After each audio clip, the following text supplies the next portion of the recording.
So, Kwabena Kando is the health minister, and this matter, happened today. We are going to deal with it and deal with other issues relating to the health ministry. The Greater Accra Regional Hospital has strongly condemned a viral incident at this emergency department in which relatives of an accident victim clashed with medical staff over alleged treatment delays. Now, the confrontation quickly escalated into verbal abuse and the assault of a nurse, forcing hospital management to call in the police to restore order. And the statement signed by the head of public relations, Ms. Juliana Haruna, the hospital explained, quote, the emergency department is one of the busiest in the country, receiving multiple cases daily.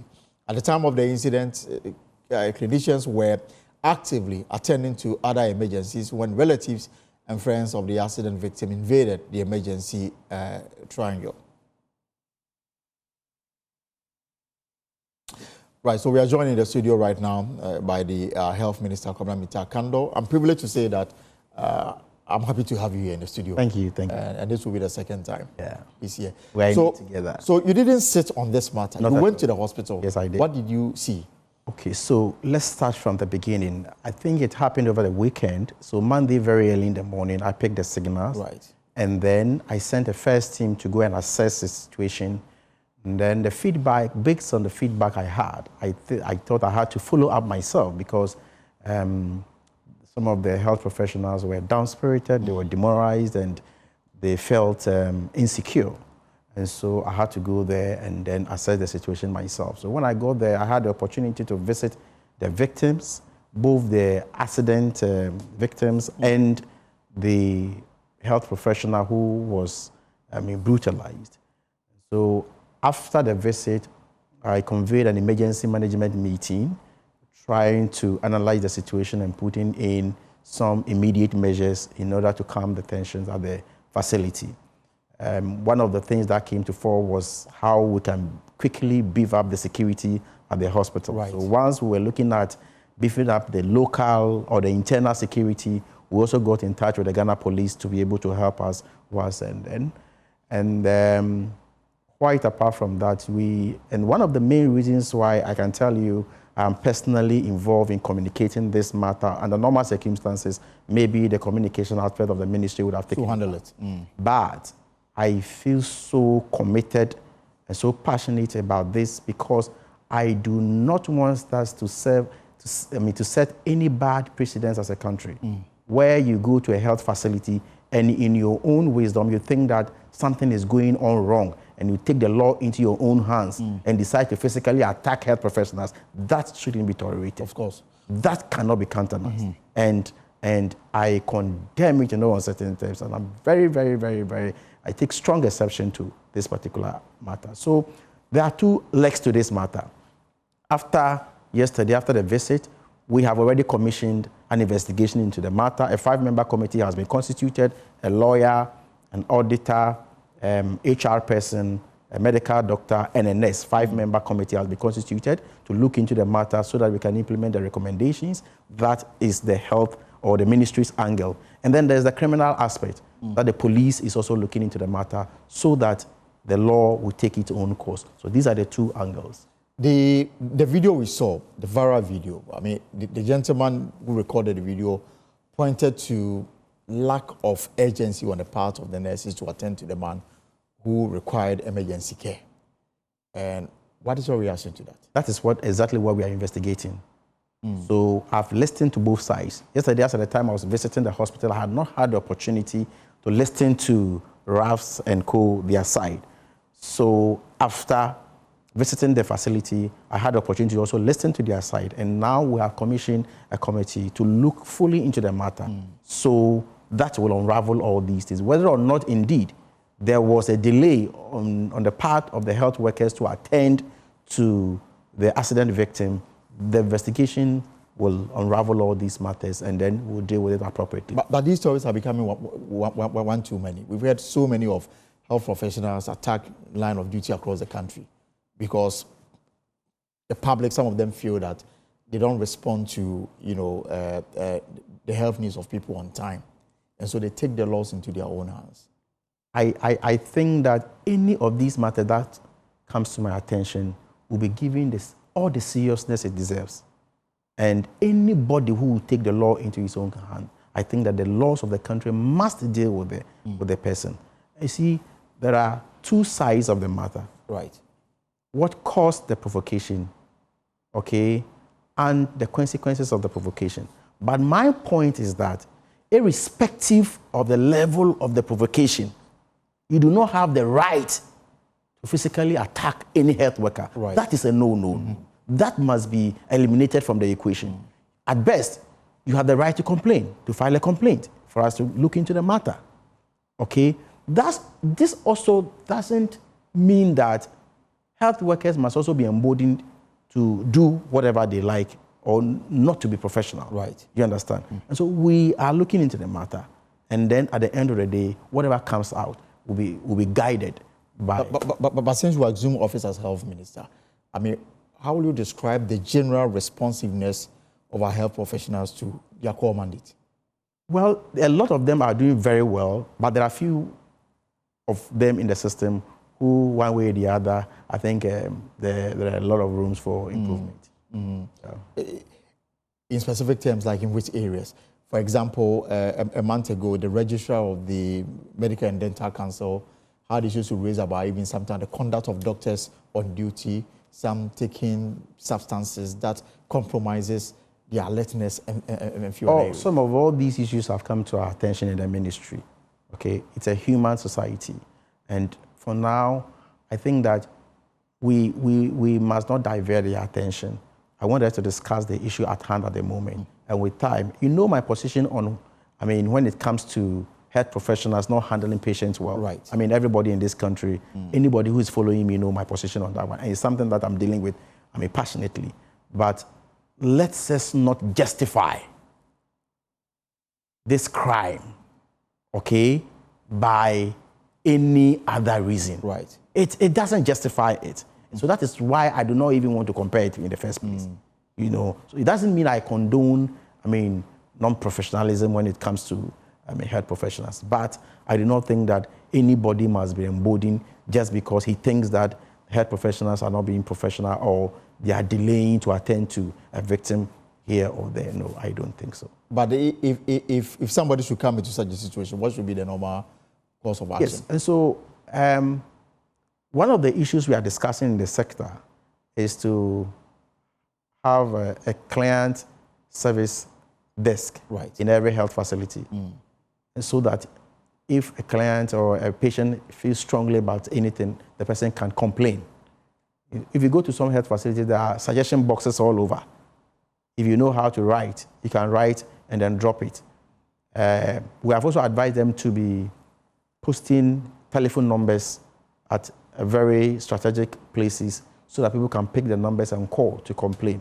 So there are other things we are coming up with in order to encourage people to complain as and when they are not satisfied with the service. This is a service delivery, okay? And it is important we ourselves as a ministry, as Ghana Health Service, as a, health delivery service, we monitor how the patients or our clients accept our services. So we are working on that. So is it already in place? Yeah, it's already in place. And I'm guessing by now you've even started receiving, feedback. Yes, we are putting some of these in place and we are getting feedbacks, and some of them we are addressing them. Gradually, we are rolling it out in the whole country.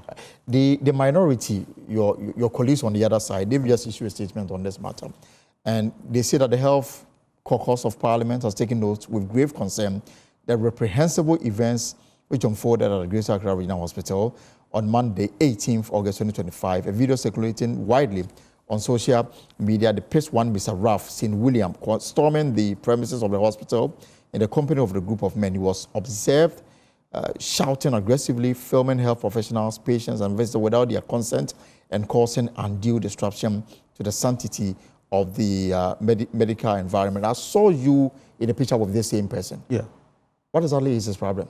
Okay, so when I visited the place after the closed door meeting and I was walking into my car, then he pulled up in a black saloon car. So he got out of the car and came towards me, myself, and then the medical superintendent at Ridge Hospital. So he stretched up to greet us, and we exchanged pleasantries. And then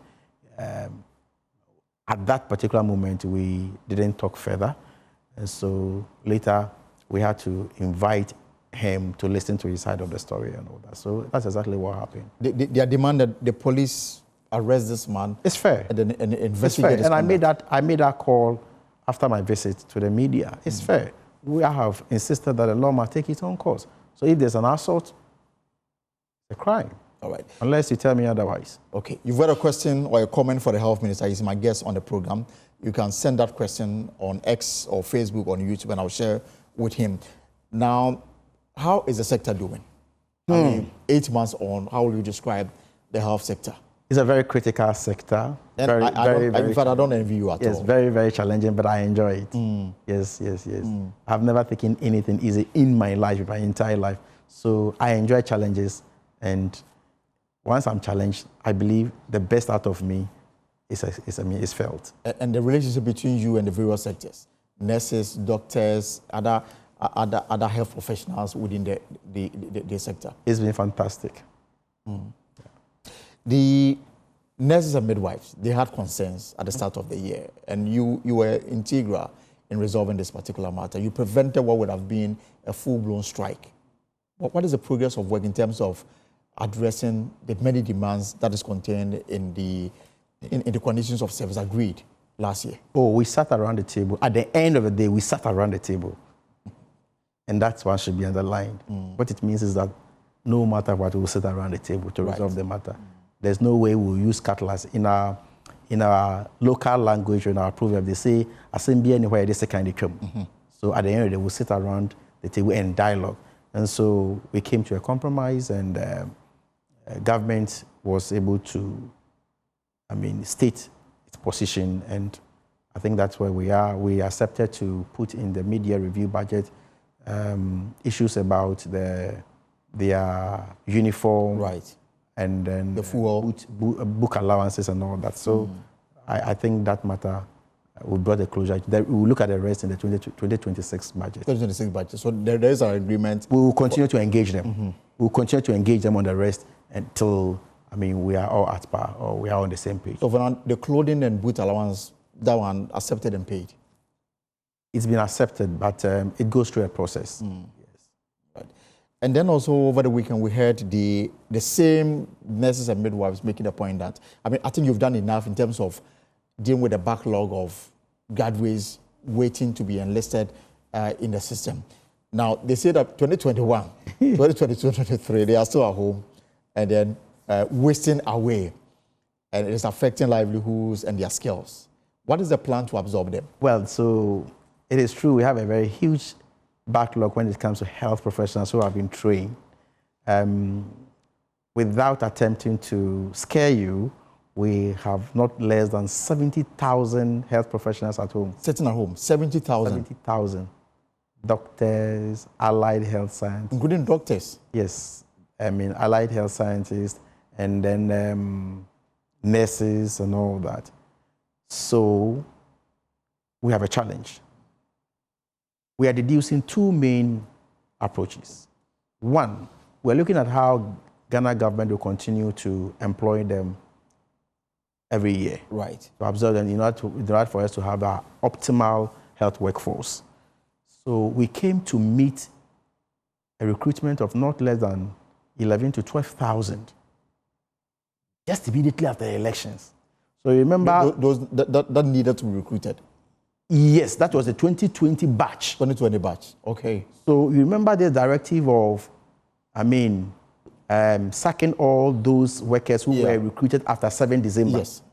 Do you remember that thing? I remember. That was not applicable in the health sector. Yes. So we had to allow them to stay. Exactly. We had to allow them to stay to make sure that they are all captured. So it's a huge, it has huge financial implications, a huge burden on the public purse, a huge financial implication. So we are looking at that one. So in the 2026 budget, we are looking at government giving us some what we call clearance to be able to recruit more. And we'll spread it across the pharmacists, the nurses, so that every cadre will be able to get that kind of equitable distribution of the recruitment.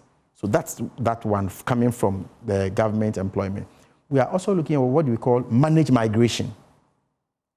So that's what exactly? Ghana government is going to engage other countries to export health professionals. So about 13 countries have responded, and we are now agreeing on our MOUs with them. But there's a challenge. Tell me about it. The challenge is that if you look at the requests from the various countries, and even our own countries, the request is high when it comes to specialists. They want more specialists. They want more than just general ordinary nurses, general nurses.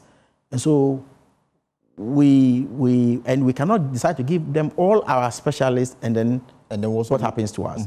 So what we are doing at the moment is that whilst we are engaging them, we are looking at how we can bring up a lot of specialists. So instead of probably taking you about 2 years to become a specialist, we're engaging the institutions to come out with a crash program, not more than 6 months. It does not mean that we are going to compromise on the quality, but it's going to be very intensive. So for example, if you are going to do, let's say 2 contact hours a day, we are going to look at 4 or 5. Right. So that we'll use that approach to solve a particular system, to solve a particular problem.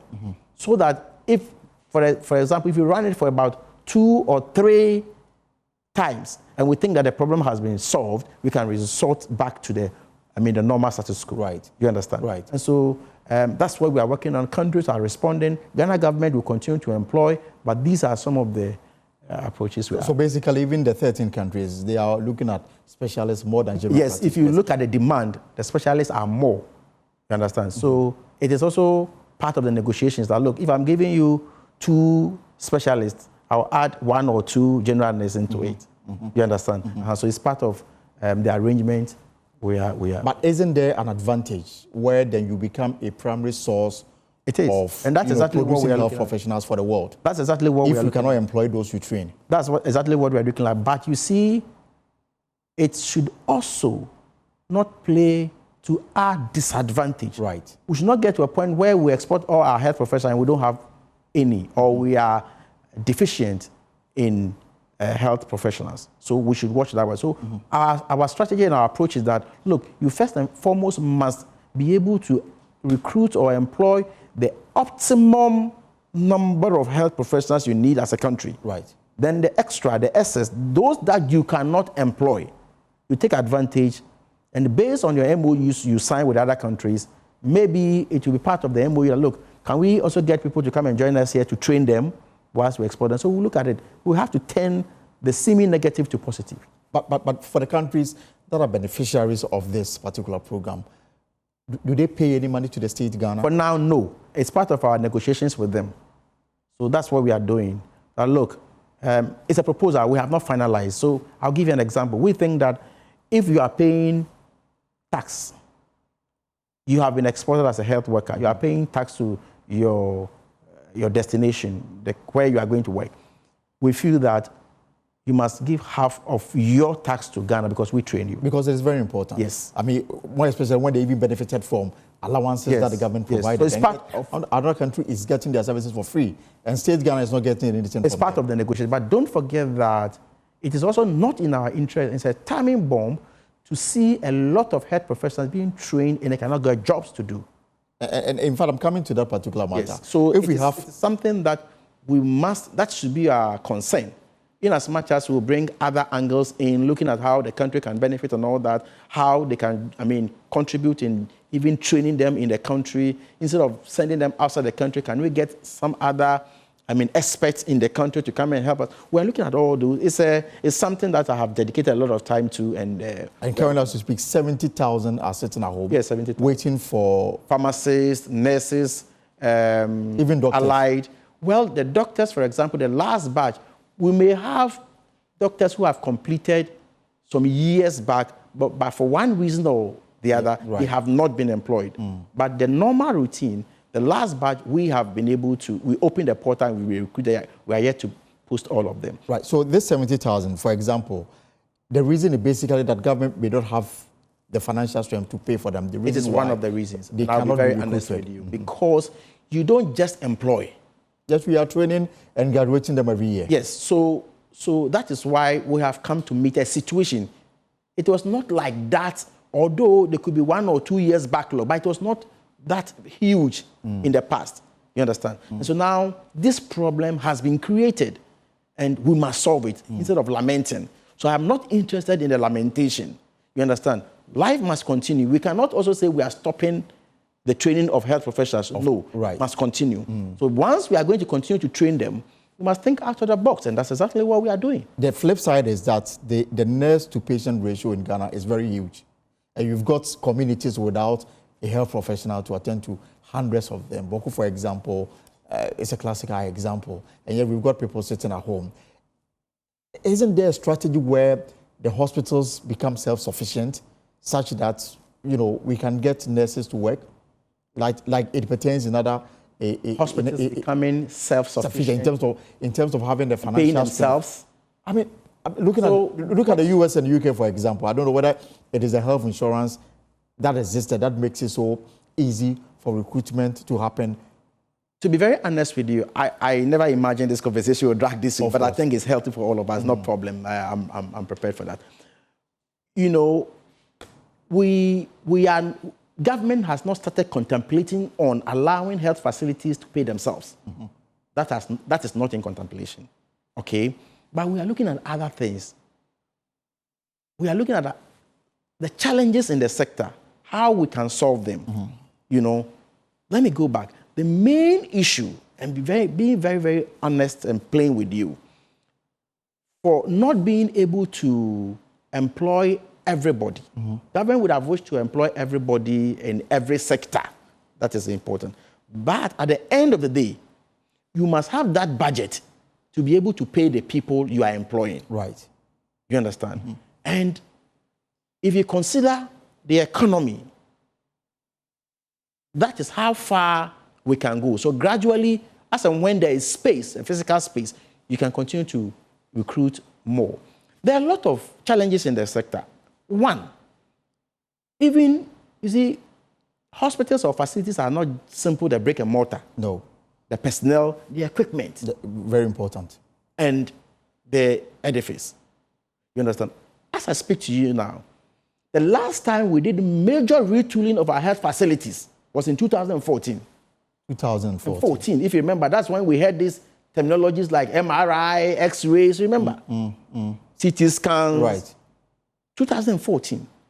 And I can tell you that about 70 to 80% of these equipment are obsolete. You can't even get more than 10 to 20% of them already in the system. Well, it's been over 10 years. Exactly. And even before these 10 years, some of them, there were others that when they were bought, they couldn't even serve the facilities for more than 2 years. You understand? So we are looking at how we can get the system run with the required equipment. Two approaches. One, we're looking at going back to PPP, how the private sector can also come and partner the health facilities. You set up the imaging facility or the labs at the hospital, and then you partner government. You have some kind of profit-sharing arrangement with the health facilities. Right. You understand? So you come in from that angle. We are also looking at how government can look for some money and buy some strategic equipment, because some of the equipment are not, lucrative. The profit margin is not that huge, so it will not attract the private sector to come in. So we are looking at that. But the biggest question is that, for how long can we continue to go take money? The hospitals will run those equipment, they become obsolete or faulty, and Ghana government will have to look for another money to come and fix them or replace them. Right. So again, we are looking at how we can also run this retooling sustainably. So there are other options I don't want to even suggest on this platform. We are looking at, can we even establish a fund to look at that? It's not been firmed up yet. Okay. So these are some of the, when you come to a sector and you meet challenges, you think outside the box and then fix them. And then look at how you can fix them. And so it's not been easy. The system is a critical one, and my brother, there are a lot of challenges in the sector. But I can assure you that we are fixing them. Let me quickly conclude on this recruitment. So this 70,000, is there any timelines you're giving yourself? Yes. But I don't want to say it on this platform. And so somebody is asking that, somebody is saying she's in a nursing school, hoping to graduate next year. That means it will take her years for her to be recruited because of the backlog. I don't want to scare anybody. As I speak to you now, if you're a nurse, the 2021 batch are at home, 2022 at home, 2023 are at home. I think the 2024 are the ones who are doing their rotational exercise. So it tells you we cannot jump to go and recruit 2023 or 2024 whilst the 2021 people are associating home. You understand? But we are putting more efforts to be able to increase the intake as well as exporting some of them. It's a huge challenge. But for such people who obviously may not be happy with what we are hearing this, what is the assurance to them? No, so that's why leaders are elected, leaders are appointed to find solutions to this. So they must not lose hope. I mean, we must, and wisdom is not in one person's head. I keep getting suggestions and trying to reflect on them and how we can go forward on all that. I believe there are some countries out there. For all you know, this, negative news or development may even tend to be positive. Of course. Depending on how we handle it. So they should never lose hope at all. They should never lose hope. All right. There's this text message coming from 2 doctors at the Konfanoti Teaching Hospital. They are asking, they say that there's always pressure on Konfanoti because of the fact that it's a referral center. They have ambushed me. No, because you have to deal with, because we have you here, we have to deal with all the matters. But that's also the understanding. Of course. How many so times? Next time, when I'm insisting on synopsis, you understand me. So they say that plans to upgrade, for example, the military hospital, Afari. Yeah. And then other satellite hospitals within the city. Yeah.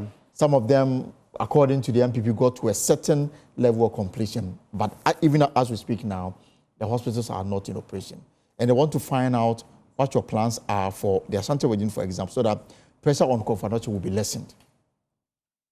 So I agree with them that there are other strategic health facilities when completed will bring down the pressure on Konfanoti. I absolutely agree with them. His Excellency the President has stated on countless occasions that he is not going to abandon any project that he has inherited. And so we are going to put in more money. Where we need to complete, we will complete them. And there are others that, with the greatest of respect, we think we have to rethink them. Like? So if you come to the Agenda 111, for example, as at the time the former government was leaving office, not a single one had been operationalized. Right. There were about 3 of them that were at a very advanced stage. Only 3? 3. The Tafu, and the one in Ahanta West constituency. There's one in the Ashanti region that was complete, that was completed by President. I remember that one. Those ones, I had the opportunity when I was appointed to go around and inspect them. None is in operation. Not a single one. They commissioned, and I saw them. They put a plug there, they commissioned, and none is in operation. So what we are saying is that those ones, for example, we have to expedite action on them, complete them. Mr. President has asked us to commission, those projects used to be under the presidency. Right. Now it's been brought back to the health ministry. So we've commissioned some kind of audit into it. We are reviewing the whole thing, and then based on the report we get, we will then outline what we want to do going forward. So it is possible some that are yet to take off may not see the light of day. We will, to be fair with you, and Mr. President has put this one out there. Ghana government will put money in some, others will be packaged for PPP. Okay. And so that is when he even called on some of the missions, the churches, to come in and then take them. And then take over. But how is the Mahama Care doing? It's doing very well. Mahama Cares, cabinet approval has been done. We've gone to Parliament. The bill has been passed into an act. Mr. President has assented to it. An administrator has been appointed. So we are running at a very fast pace. So everything is on course. So everything is on. There's also Mpox. Some people are on admission. We are going to another angle. I'm just exhausting everything before you go. Yes. So there's Mpox. I cannot prevent entirely an outbreak in the country, but it depends on how you handle the outbreak as and when they come. And so we've recorded cases of Mpox. We've done more than 2,000 contact tracing. 2,000? Yes, suspected cases, and about 409 confirmed cases. And then we have about 102 people in isolation. And unfortunately, we have one death. Okay. One death. And so we have the National Rapid Response Team, the Regional Rapid Response Team, the District Response Team, and it's been hit by 15 out of the 16 regions. It's only Savannah that has not been affected. Yes. And we are also working on getting vaccines as part of our response. So very, very soon, we'll be taking delivery of vaccines from the US and other parts of the world to be integrated as part of our response. Okay. Mpox. But you've got a huge responsibility. The president has given you your marching orders already. Yes. And from now till 2028, you lead that particular sector to deliver. I'm telling you. So every time I get up, I take the manifesto and then I watch. I mean, I know you. I mean, from Parliament, I know how diligent you are, how hardworking you are, and as member of the Health Committee, and now sitting in the seat, you know, driving the president's agenda in the health sector. Brother, it's a very critical sector. We take decisions. Sometimes you may not understand. Sometimes you may not even want to speak to the media on some decisions we take. You understand? Sometimes when you don't understand the issues and you take sides, I just giggle over them. You understand? And if a system has been run in a particular manner for a very long time and you come in and you want to change things, you will not get it easy. Right. So for me, those things, they rather encourage me to do more. And by the end of 2020, what kind of a health sector will you be leaving Ghanaians with? By the end of 2028, I honestly think that we should be able to improve on the health sector. We'll look at the deficit. We'll also have to make sure that at least we produce more than the 30% of the pharmaceutical products we consume in this country. Right. That will affect our economy as well. Because as I speak to you now, we import more than 70% of the medicines we consume in this country. So it is our expectation, it's our target that we turn Ghana to be pharmaceutical hub. And is this what the institute is doing? Which institute? The institute. National Vaccine Institute. Yeah, exactly. Yes, so it's part of their mandate. Okay. How to facilitate the manufacturing of vaccines in this country. Right. So vaccine and other pharmaceutical products. So we are making huge progress. Now we've had 2 manufacturers who are leading, the Atlantic Life Sciences and then DEK. So that's also being accelerated. And then we also want to see health facilities that have been retooled. I mean, we have the equipment and then do more hospitals. It's our expectation that, look, we'll build not less than 6 regional hospitals, especially in the regions where they don't have any regional hospitals. So if you take our manifesto, we are committed to it, burden on it, gradually, and we'll get there. Even for now, when I pick the manifesto, I'm able to identify which ones we can take. You understand? So gradually, we'll get there. But all of you are invited. Of course.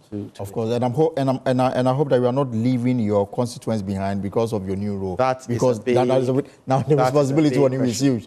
I mean, back then, you will go to the constituency every weekend. Exactly. So now, they cannot get me frequently as they used to get me. And I believe that my people understand me. In fact, they are proud of me.